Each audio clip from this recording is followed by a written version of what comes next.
enormous pleasure now to introduce a writer, great writer, somebody that I'm thrilled to meet now.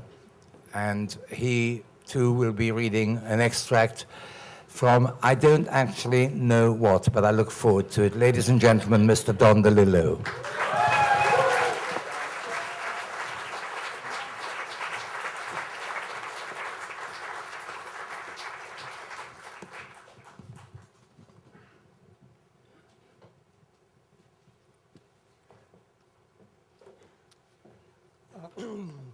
A brief fragment from the novel Mao II, a European photographer in Beirut in the 1980s.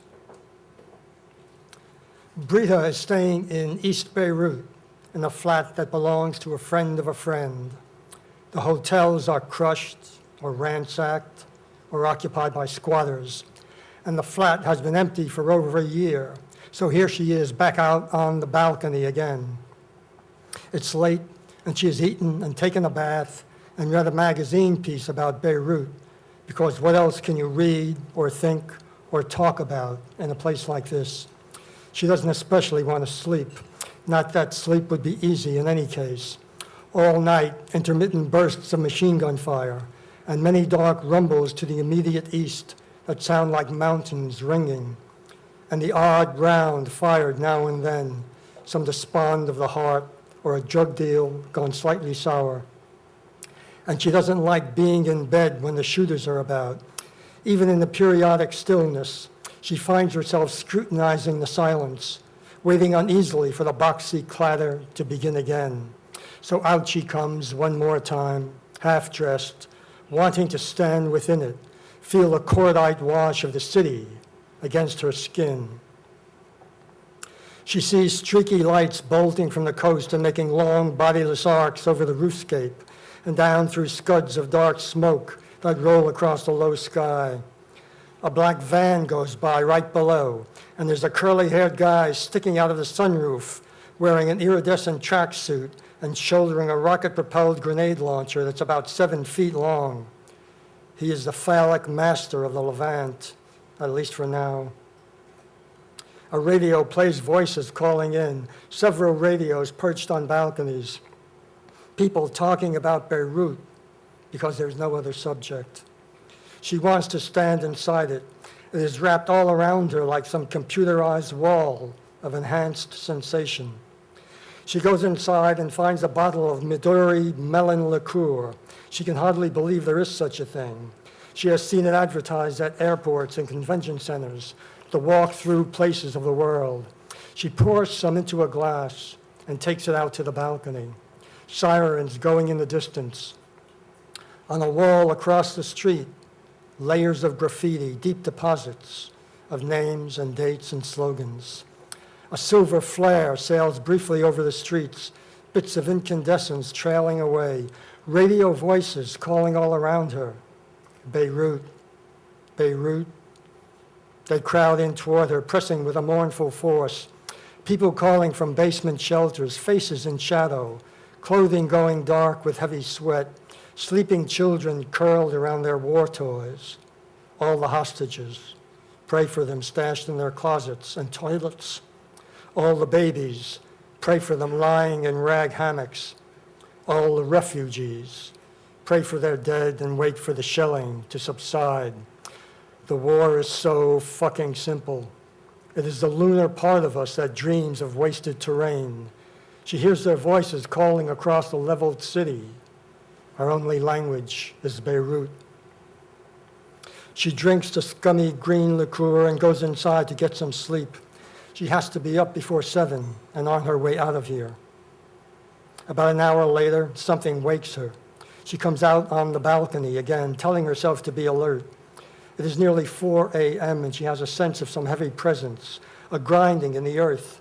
She leans over the rail and sees a tank come chugging around the corner into her cratered street, mounted cannon bobbing. She feels the beat of adrenaline, but stays where she is and waits. She thinks it's an old Soviet T-34, some scarred and cruddy ancient, sold and stolen 24 times, changing sides and systems and religions. The only markings are graffiti, many years of spritzed paint. The tank moves up the street, and she hears voices, sees people walking behind it, civilians talking and laughing and well-dressed, 20 adults and half as many children, mostly girls in pretty dresses and white knee stockings and patent leather shoes. And here's the stunning thing that takes her a moment to understand, that this is a wedding party going by. The bride and groom carry champagne glasses, and some of the girls hold sparklers that send off showers of excited light. A guest in a pastel tuxedo smokes a long cigar and does a dance around a shell hole, delighting the kids. The bride's gown is beautiful, with lacy applique at the bodice, and she looks surpassingly alive. They all look transcendent, free of limits and unsurprised to be here. They make it seem only natural that a wedding might advance its resplendence with a freelance tank as escort. Sparklers going, other children holding roses tissued in fern. Brita is gripping the rail. She wants to dance or laugh or jump off the balcony. It seems completely possible that she will land softly among them and walk along in her pajama shirt and panties all the way to heaven. The tank is passing right below her, turret covered in crude drawings, and she hurries inside and pours another glass of melon liqueur and comes out to toast the newlyweds, calling down bon chance and bon Dieu and good luck and salam and skol. And the gun turret begins to rotate, and the cannon eases slowly around like a smutty honeymoon joke, and everyone is laughing. The bridegroom raises his glass to the half-dressed foreigner on the top floor balcony, and then they pass into the night, followed by a jeep with a recoilless rifle mounted at the rear.